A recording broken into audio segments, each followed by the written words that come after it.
There was once a young woman named Olivia, beautiful, gentle, and full of dreams. She lived a modest life with her parents in the bustling town of Abuja. One quiet evening, after dinner, her father sat her down with a serious look in his eyes. "Olivia," he began, "there's a man who wants to marry you. A man of wealth, of power. He says he can change our lives forever." Her heart skipped a beat. "We're talking about Chief Johnson," he continued. "He's rich, respected, and influential. This marriage could lift us out of poverty." Olivia felt her throat tighten. She already had someone, Charles, the young man she loved deeply and hoped to marry. "But Papa," she said softly, "I can't marry someone I don't know. Charles and I love each other. I want to marry for love, not for riches." Her mother joined in, her voice hopeful. "Chief Johnson is a good man, my daughter. He'll take care of you. You'll never lack anything." They were blinded by Johnson's fortune, status, and promises of a better life. No one seemed to care about the whispers that surrounded Chief Johnson like a dark cloud. A year before, Olivia had read about him. His first wife had died mysteriously.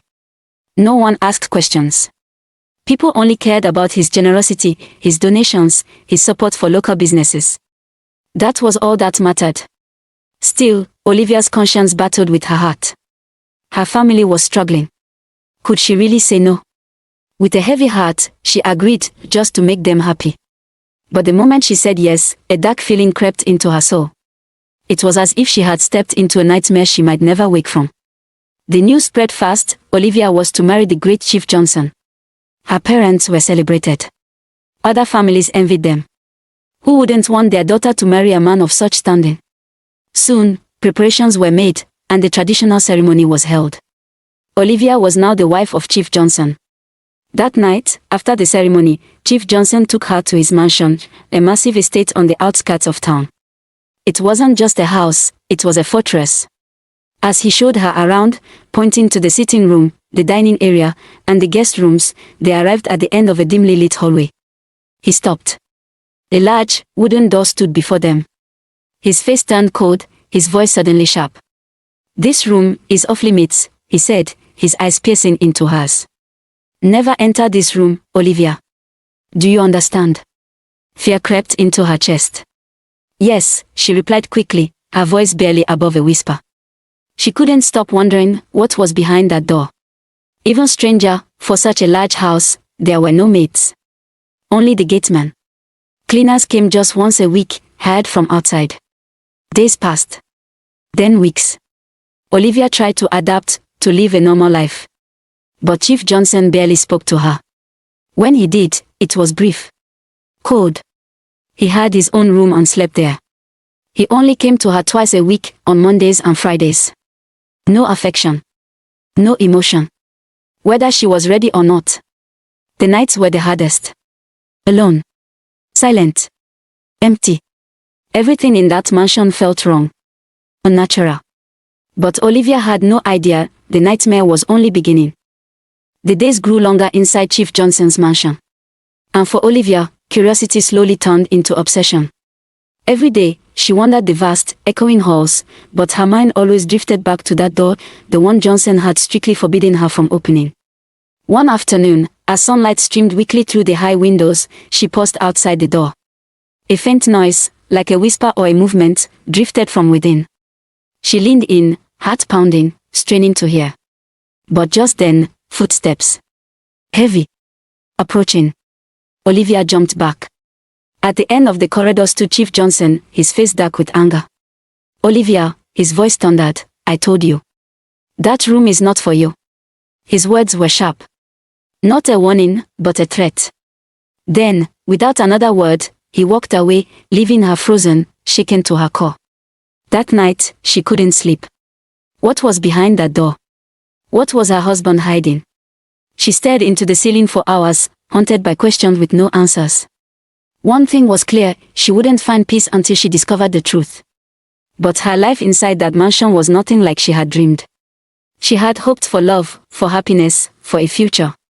Instead, every day felt like a slow, silent prison. The house, though beautiful, had a darkness to it, and Chief Johnson, once full of charm, had grown cold. Distant. Controlling. Olivia had given up her dreams, her freedom. And now, it seemed, she might be giving up something even more sacred. Months had passed since their wedding, and Olivia longed to be a mother, to cradle her own child in her arms. But there was no sign of pregnancy. When she finally gathered the courage to speak to Dyke, his reaction chilled her blood. "Children are unnecessary, Olivia," he said bluntly. "Don't trouble yourself." The way he dismissed her deepest desire, as if it were foolish, shattered something inside her. Still, she didn't give up. "Please," she pleaded days later, "let's visit a fertility clinic. I need to know what's wrong. I want us to start a family." Johnson said nothing. He simply stood, stared at her with cold, unreadable eyes, then walked away. That look in his eyes, it wasn't the look of a husband. It was the look of a stranger. One restless night, Olivia couldn't take it anymore. She slipped from her bed and wandered through the darkness, her bare feet silent against the cold marble floor. The mansion felt like a haunted temple. And it led her again to the forbidden door. Her hand trembled as it touched the knob. Her breath caught. But just as she was about to turn it, she froze. "Olivia," a voice barked behind her. She turned slowly. Chief Johnson was there, hidden in the shadows. His eyes burned with fury. His voice dropped to a low, dangerous whisper. "I told you, never to come near this room." He stepped forward. Each footstep heavy with threat. Olivia's heart raced. But then, his voice changed. Softer, too soft. "There are things in this house you don't understand. Trust me, it's for your own good. Don't test me, Olivia. You might not be this lucky next time." He smiled gently. But it wasn't comfort she felt, it was fear. His gentleness was laced with menace. She nodded slowly. But her curiosity only grew stronger. Days passed. And Olivia's desperation deepened. She felt something was wrong, terribly wrong. She visited a doctor. In secret. After several tests, the results came in. The doctor looked at her, his eyes filled with sympathy. "Your body is healthy, Olivia. There's no medical reason you shouldn't conceive." The news shook her to her soul. She was fine. She should have been pregnant. Which meant, something else was at play. When she returned home, she confronted Chief Johnson with the truth, hoping he'd open up. Hoping for reassurance. But all she got was coldness. "Why are you bothering yourself with nonsense?" he snapped. "If it's meant to be, it will be." And then, just for a moment, she caught it. That strange flicker of satisfaction in his eyes. That wicked glint. And it all made sense. He didn't want children. Not with her. Not ever. And then she remembered the stories of his late wife. She too had died without children. And suddenly, the walls around her didn't feel like a home anymore. They felt like a tomb. Olivia lay still in bed, her thoughts a whirlwind of confusion and fear. Her mind drifted again to Chief Johnson's late wife, a woman who, like her, had never borne children. A woman who had died under vague, quiet circumstances. Why? Why would a man like Chief Johnson go to such lengths to deny her motherhood? The questions haunted her, wrapping around her like chains in the night. And always, her eyes returned to that one place, the forbidden room. She couldn't shake the feeling that everything was connected. That the locked door, the silence, the anger, all led to one terrible truth. So, Olivia made a decision. She would find out what lay behind that door. Whatever the cost. Each day, the mansion felt less like a home and more like a gilded cage. Every shadow whispered secrets. Every corner seemed to watch her. Her husband's warning still rang in her ears, his eyes that night flashing with a rage so raw, it had almost swallowed her whole. Then, the chance came. One evening, Chief Johnson left for an urgent trip, business, he said. But Olivia had noticed the pattern. He always left around the same time. Always returned before dawn. His movements were not random. They were ritualistic. She waited until the taillights of his car disappeared down the winding driveway. The house fell into silence. That kind of silence that feels alive. Without hesitation, she moved. Down the corridor. Towards the room. Her hand shook as she reached for the doorknob. It wasn't locked. With a quiet creak, the door opened, and a gust of cold air rushed past her, sending a shiver down her spine. Inside, the room was bathed in the eerie glow of candlelight.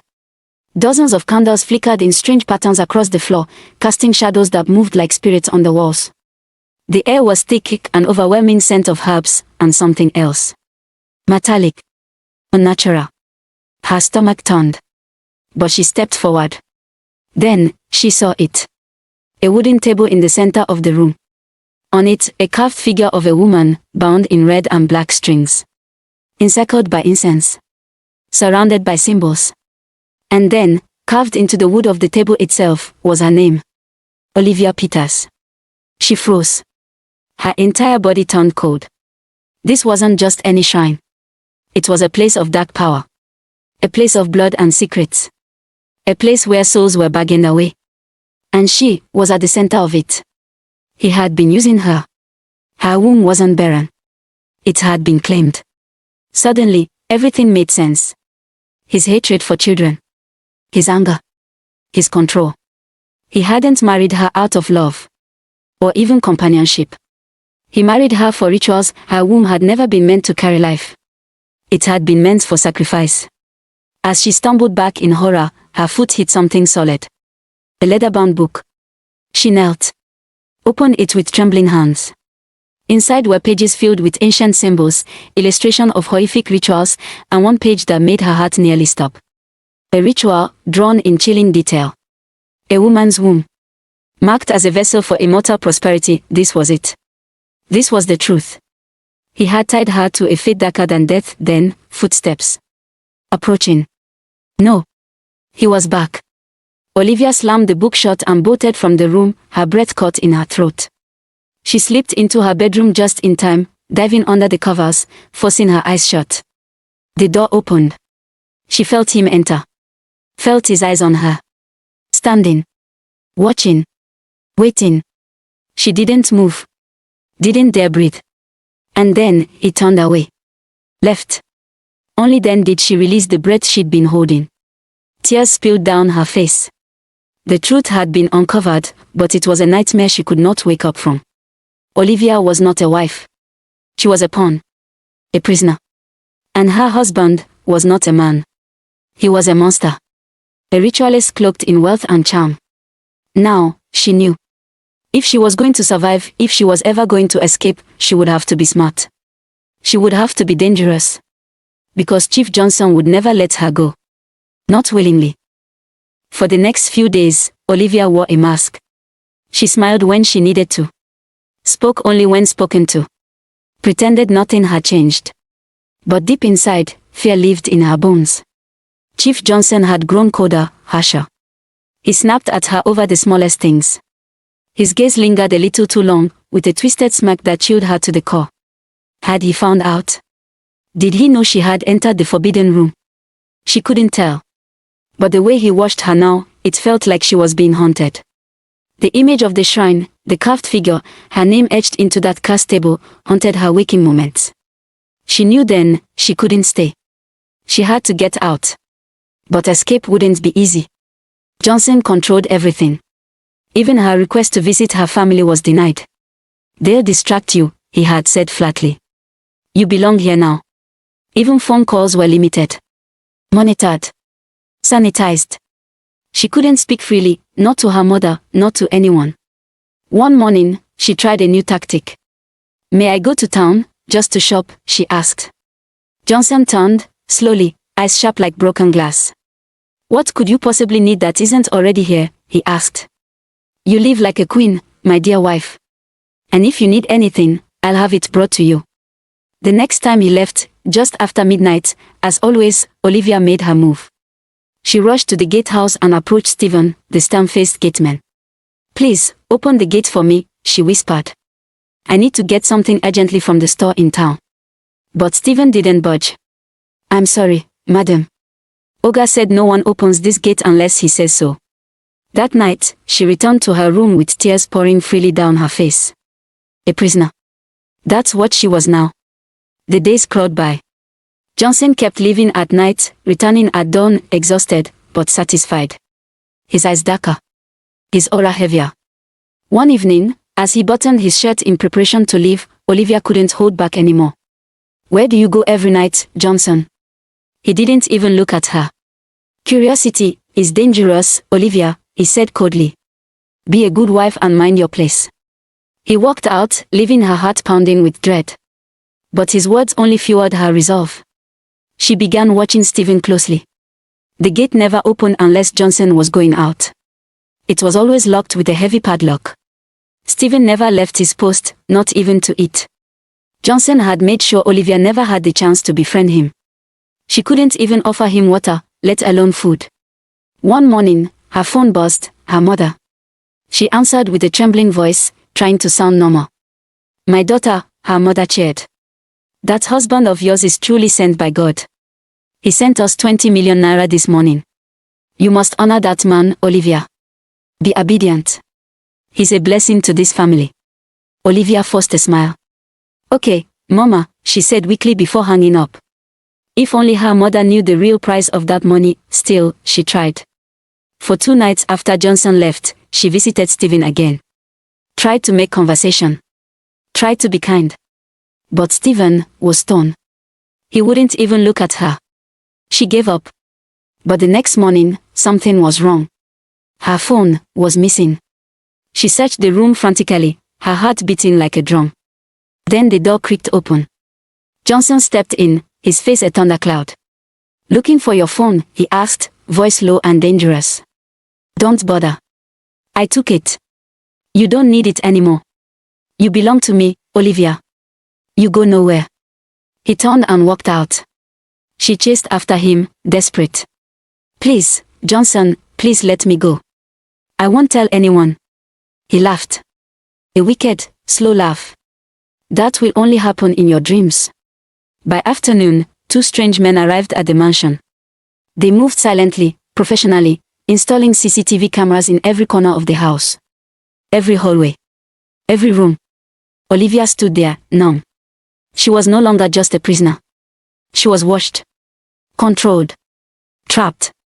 She locked herself in her room and cried like a woman mourning her own life. But just when she thought she was truly alone, something changed. Someone, unexpected, was watching. And they had a plan. Olivia had lost all hope. She had locked herself in her room for days, drowning in tears. Her strength, her will, was slipping away. She was a prisoner in her own home, under the control of a man whose darkness ran deeper than she'd ever imagined. But just when she thought she was truly alone, an unexpected ally emerged.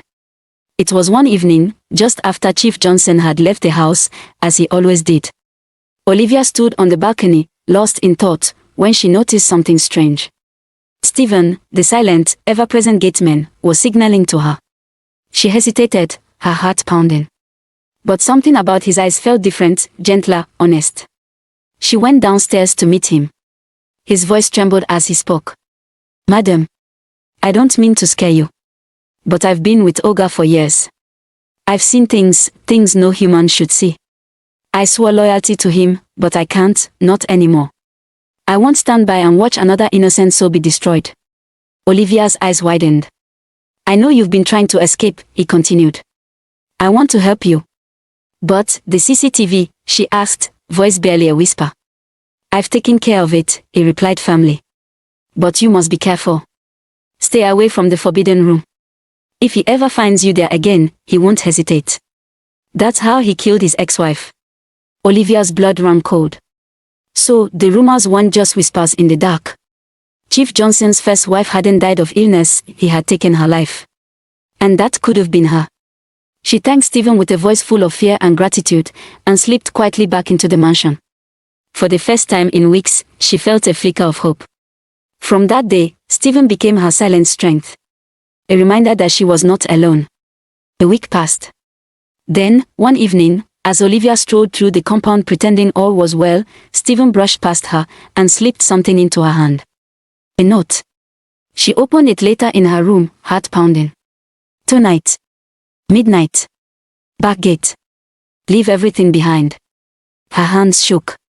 "Tonight could be my only chance," she whispered to herself. She left the note on her bedside table and walked out to get a glass of water. She didn't know that Chief Johnson had come into her room. And he saw the note. He read it. Paused. Smiled faintly, and walked out, pretending he had seen nothing. That night, Olivia moved carefully. She stayed calm whenever Johnson was near. At his usual hour, he left the house again. Or so she thought. Olivia quickly changed into a blue shirt and a pair of jeans. She slipped 20,000 naira into her pocket, the only money she had. At midnight, she crept through the mansion. Every shadow felt like a trap. Every creak of the floorboards made her freeze. But she pressed on. When she reached the small back gate, her heart nearly exploded. Stephen was there, waiting. He glanced around and gave her a quick nod. This was it. But just as they stepped out into the night, he was there. Chief Johnson. Standing in the shadows, shirtless, a red wrapper tied around his waist, and in his hand, a charm that pulsed with something dark and unholy. Olivia nearly collapsed. She turned to Stephen in disbelief. Had he set her up? Please, let me go, Johnson, she begged, trembling. Where do you think you're going, Olivia? He said coldly. You belong to me. Then his voice shifted, colder, sharper. And you, Stephen, this is how you repay me. After everything I've done for you and your miserable family. Neither of them spoke. They were frozen in fear. Then, Johnson lunged forward, raising the charm high, ready to strike. But Stephen didn't hesitate. He grabbed Johnson's arm. The two men struggled, fiercely. Run, madam. Stephen shouted through clenched teeth. Don't worry about me. Olivia didn't wait. She turned and ran like her life depended on it. Chief Johnson's mansion was far from the rest of the world. Surrounded by wild land and narrow bush paths. Olivia sprinted through the thick night, heart thundering, lungs burning. Tall grass scratched at her arms and legs as she fled down the lonely trail. Before she disappeared into the bush, she looked back one last time. Stephen was lying still, motionless. And Chief Johnson was chasing her. Olivia ran through the night, her feet slicing through the narrow bush path. The tall grasses whipped at her legs as she pushed forward, heart pounding like a war drum. Before she vanished into the darkness, she looked back, and what she saw would haunt her forever. Stephen lay still on the ground. And behind her, Chief Johnson was chasing. But he was a heavy man. No matter how powerful, his weight slowed him. Olivia, driven by fear and desperation, was swift. She ran until the trees thinned out. She fell. Got up. Fell again. But each time, she rose. Pain couldn't stop her. Not now. Not after what she'd seen. Not after what she'd lost. Hours passed. Finally, she emerged into an open field, just as the first hint of dawn began to stain the sky. And then, as if by a miracle, headlights. A cab approached. Olivia waved frantically, tears streaking her dust-covered face. The driver slowed, hesitated, then stopped. He saw the fear in her eyes.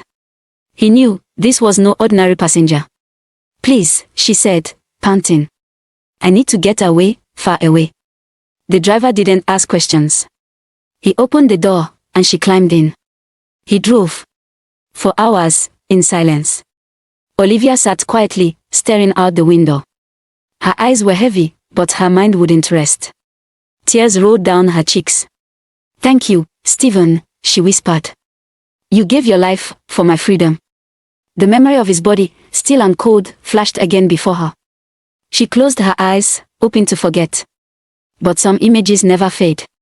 Around 5 a.m., the car came to a gentle stop. The driver reached over and tapped her shoulder. She jumped. My name is Felix, he said softly. Didn't want to wake you before. This is Abbeville. My hometown. Where are you going?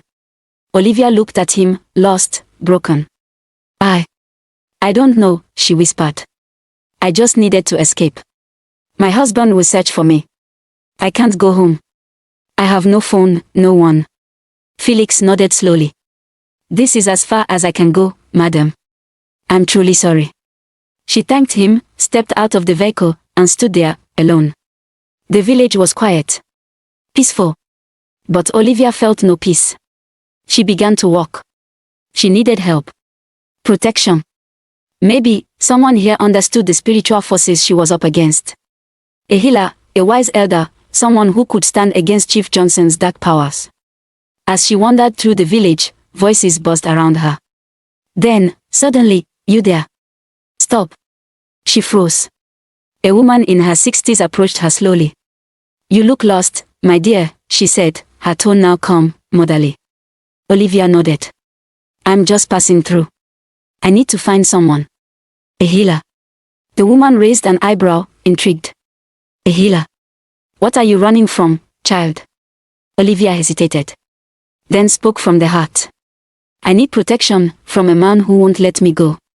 The old woman didn't ask more. Come with me. She turned, and Olivia followed. They walked off the main road, down a narrow trail, until they reached a small hut, hidden among the tall grasses. Inside, the scent of herbs filled the air. The woman gestured for her to sit and offered her a bowl of water. You can trust me, child. Tell me everything. And so, Olivia did. She poured out her story. From the moment she married Chief Johnson, to the night she discovered the forbidden room. To her escape, and Stephen's sacrifice. The old woman listened in silence. When Olivia finished, she spoke in a firm but knowing voice. I know the kind of man you speak of. Men like him don't just tie your body, they tie your spirit. If you think running ends his power over you, you are mistaken. He has carved an image of you. It lives in his shrine. As long as it remains there, he owns you. He can cast spells on that image, and you feel it wherever you are. Olivia's eyes widened in horror. What do I do? You must go back, the woman said gravely. And destroy that image. Take it from his shrine. That is the only way to break the bond. Silence fell. Olivia stared at the woman, torn between fear and resolve. Could she really go back? Would she dare walk into the lion's den once more? You must go back there, the old woman said, her voice low but firm. To break his hold over you, you must destroy the carved image he uses to control you, take it from the shrine, or burn it. That is the only way to be free. Olivia's heart pounded. But before she could speak, the woman reached for a leather cord, pulling out a small amulet shaped like a crescent moon. Wear this, she said, placing it gently around Olivia's neck. It will protect you, but only for a short time. You must act quickly. If you hesitate, it will overpower you. Olivia clutched the amulet, whispering, thank you. She reached into her pocket and offered the woman some money. But the woman shook her head. No, she said. The gods told me you were coming. That amulet is a gift. Not from me, but from them. Just then, a familiar figure stepped into the hut. It was Felix, the cab driver who had rescued her. But now, dressed in a crisp shirt, a badge glinting from his pocket, he stepped forward and revealed his identity. I am Lieutenant Felix, Nigerian Army, he said.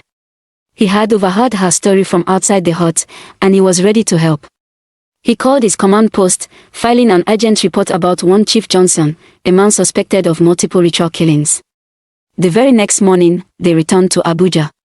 A military convoy moved swiftly, no more hiding, no more fear.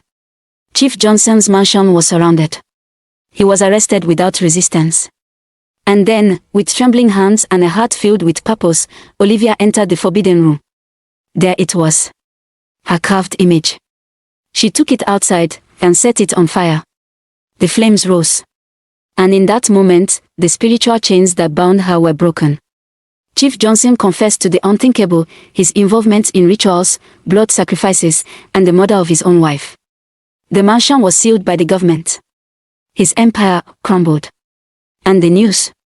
It spread like wildfire. Back in her hometown, Olivia's parents heard the story. They were stunned. They had thought their daughter was living a dream. A rich husband. A happy life. They didn't know they had sent her into the hands of a devil. 1 week later, Olivia returned home. Her mother was the first to see her, and her scream of joy turned into tears as she ran into her daughter's arms. Olivia. She cried, holding her like she'd never let go. Her father joined them, his voice shaking.